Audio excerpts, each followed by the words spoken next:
Beware, ruler. Friends and enemies are two sides of the same coin. Real strategy requires cunning. What up YouTube, Bonsai here, back with another video. This is gonna be an impromptu gaming commentary video, and by me saying impromptu, meaning that it didn't involve a lot of scripting as I usually do. I also probably didn't do as much editing in this video as I usually try to do.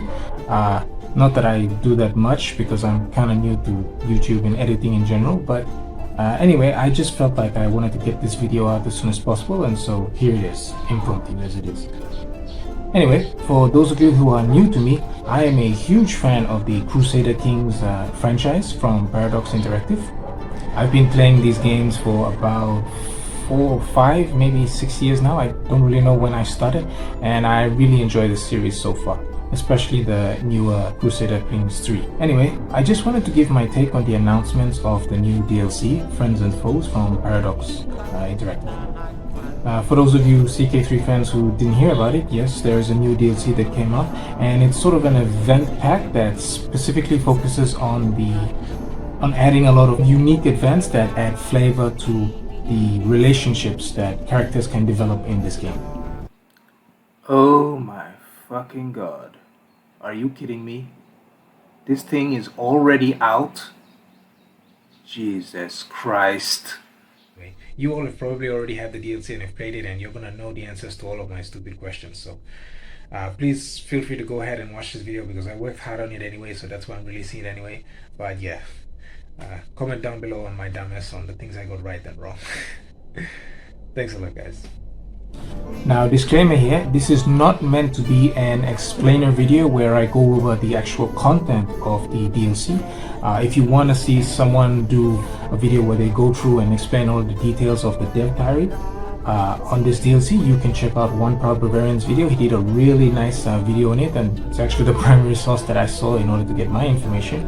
And so yeah, you can check out his video if you want to know what's actually in the DLC itself. As for me here today in this video, I'm just going to be giving my personal opinion on it, and yes, this is my personal opinion on this DLC, so feel free to respectfully disagree if you must, but yeah, I just wanted to say what I thought about it so far. Now, in general, I'm sort of split when it comes to this DLC as to my opinion. On the one hand, I'm quite pleased to have a lot more events that add a lot of roleplay elements and complexity to the roleplay in this game, because I do try to roleplay when I'm having a session of Crusader Kings 3. But in general, I'm sort of a mixed player. I do a lot of roleplay and I do a lot of, conquering and map painting basically. So for someone like me who doesn't do the sort of heavy role-playing as someone like, say, One Proud Barbarian or Surreal Beliefs, it's not necessarily easy for me to get into the role-play part of this game, which arguably, even in my opinion, is probably when this game is at its best.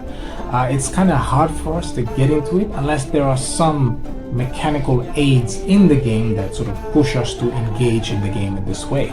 And I feel that this DLC actually perfectly encapsulates that, so that's why I'm quite excited for this DLC. That said, at first glance, from what I've seen so far and what I've heard, it seems like a lot of these events, based on the way they feel, they just kind of feel like something that should have been part of a free update. I mean, they are releasing a free update alongside this, but well, I'll get into why exactly I don't feel like this is worth being a paid DLC. That's really what it comes down to. I don't necessarily feel like this is worth being a paid DLC. It feels like great content, but it feels like great content that should have just been part of the game right from the get-go. Or, it's fine that they're adding it now, but it's not necessarily fine that they're making us pay for it. First up though, I want to talk about the positives, so let's look into why I'm particularly excited for this DLC.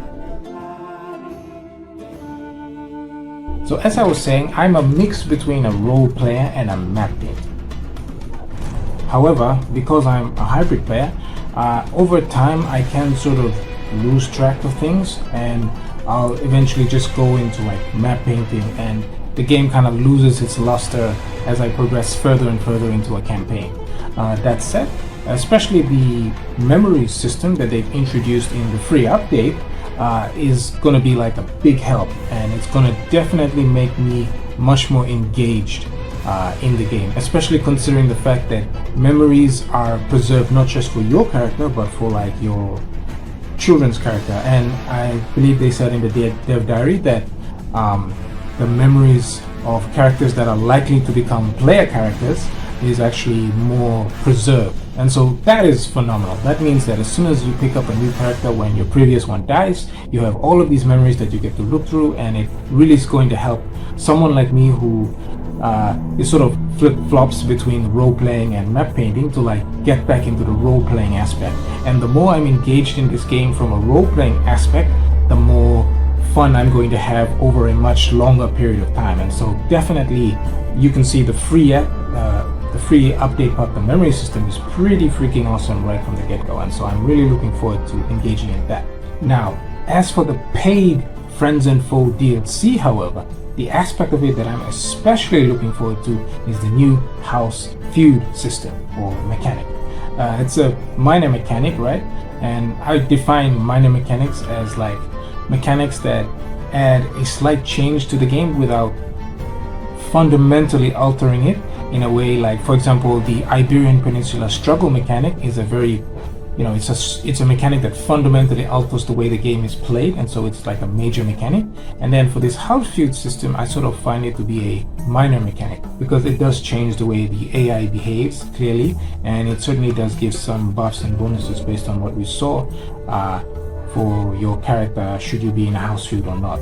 So yeah, minor mechanic, but still very excited to engage with it, because especially if you look at my Viking Melanesia playthrough, which I'm currently having on my channel, I could have definitely used this system 8 weeks ago when I started my Viking Melanesia Let's Play, because boy, it really does, like, I feel like the system was made for me. So if you've been watching that playthrough, or if you haven't been watching that playthrough, basically, minor spoiler alert for it here, I form a sort of artificial manual rivalry with two families throughout that game, and in both cases my goal then became to wipe out completely the other family from existence. And so yeah, if this system had existed then, combined with the memory system especially, oh my god, it would have been so much more fun to like play this thing, because basically what was happening was I was sort of manually killing off characters in the game. Like, the thing about me as a Crusader Kings player is that I love going all medieval on my rival families during a session of Crusader Kings 3. There's just something about fully giving in to that and just like going all ham and wiping out an entire dynasty or a house that, yeah, I definitely love doing that shit. Now, one thing that has come up though is, especially with the second family that I'm feuding it, the one that I'm currently feuding it in my Let's Play, spoiler alert for that Let's Play, I've sort of hit this point now where I've sort of completely conquered all their land and unseated them, and they've now all more or less become wanderers. Now we have this issue where, because they're all wanderers, I still want to wipe them out, but it's kind of hard to kill wanderers because they're, wandering, and like, yeah, it would have been nice to have some help from the rest of the family basically. So like, I'm busy trying to kill this wanderer, and even if it fails, some other member of my family can try to kill him or kill another person, and basically it would have been nice to completely whittle them down and wipe them out from existence. You can tell that when watching Game of Thrones, my favorite family between the Starks and the Lannisters was, well, the Lannisters, despite the incest stuff that is. Tywin is actually my favorite character from Game of Thrones. Well, he's an awesome guy.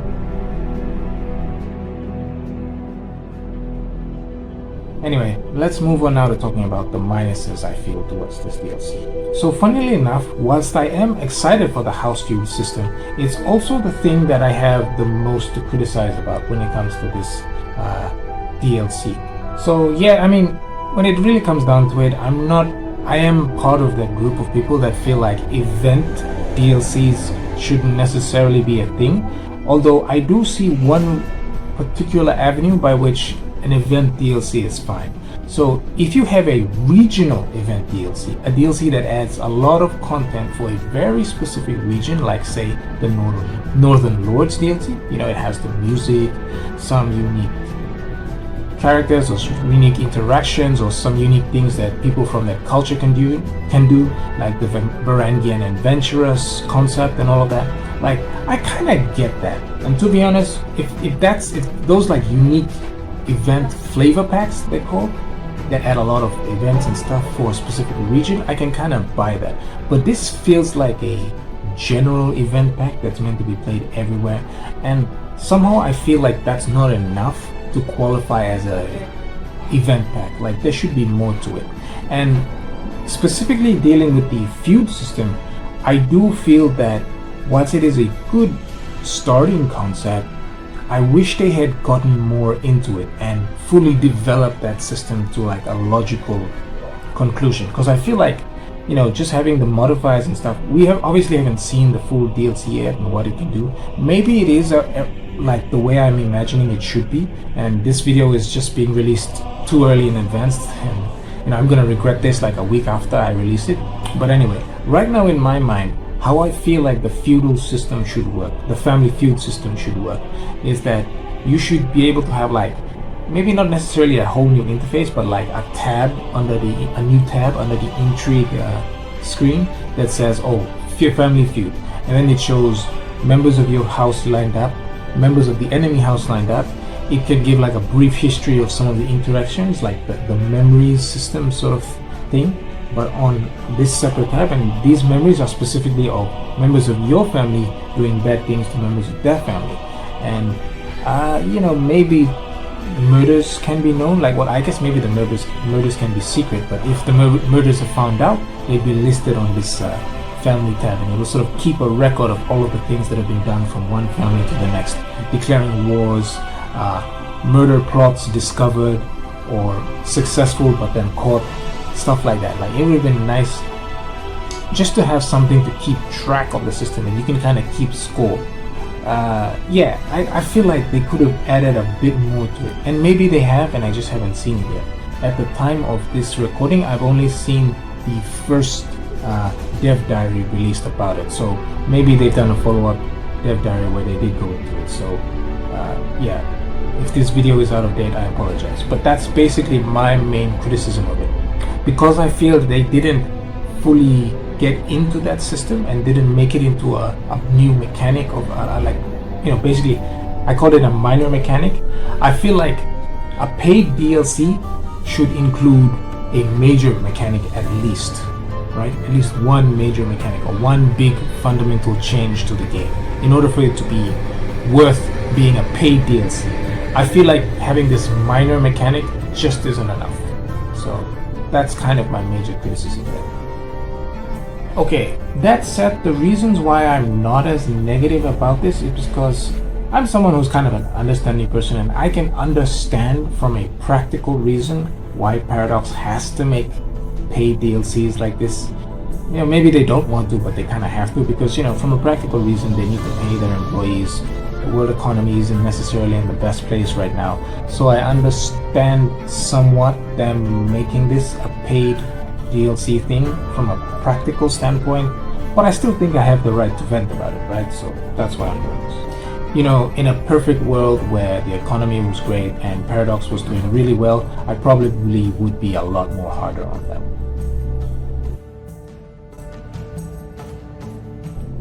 Now, one additional thing that I wish was added to this DLC is a way to manually like use memories in the memory system to create relationships, right? So for example, if someone declares war on you, I would like to be able to use that memory to form a rivalry or scheme towards forming a rivalry towards someone. Because going back to my Viking Melanesia Let's Play, spoiler alert once again for that, one of the families that I formed a rivalry with, I started that rivalry because they declared war on my character when we were sort of not in the best place. I was in the middle of another war, and then they declared war all of a sudden when my army was like half the size it usually used to be, called in all their allies. And I mean, I dealt with them eventually, but I'm a particularly vengeful person. So yeah, I decided, all right, that's it. This is going to be my new family rivalry, and I'm going to wipe them out. So yeah, it would have been interesting in my mind, like this is my headcanon, is if the memory of that war being declared could be used as a trigger to trigger a scheme to start a rivalry with the guy who declared the war. And then once the rivalry was in set, provided that certain conditions are met, for example, the person that you have the rivalry with should be the house head of the dynasty that you're feuding with, or the house that you're feuding with, and then you can start a house rivalry with said person, right? Or maybe they're the son of the house head or something along that line. Obviously there should be certain restrictions to this, which is why I said that some conditions need to be met. But once that's met and you're a rival with the person already, you can then start a house feud. And I feel like having that flow of events, that chain of events, that event chain would just be awesome if it was available to do with the memory system. I don't know whether or not this is going to be possible, but that's something that I hope for, or at the very least, I hope the modders would use this idea. Feel free to use this idea if you're a modder. I mod myself, but I'm a newbie. I don't really know how to do event mods. I can just mod cultures and stuff like that right now. All in all though, I think that having, maybe some of you might disagree with allowing the players that much control on how forming friends and rivalries is made, like using the memories. I think it's fine though. Some of you might disagree, but I think it would make a fine logical addition to this system. And yeah, I really do hope somebody gets on it.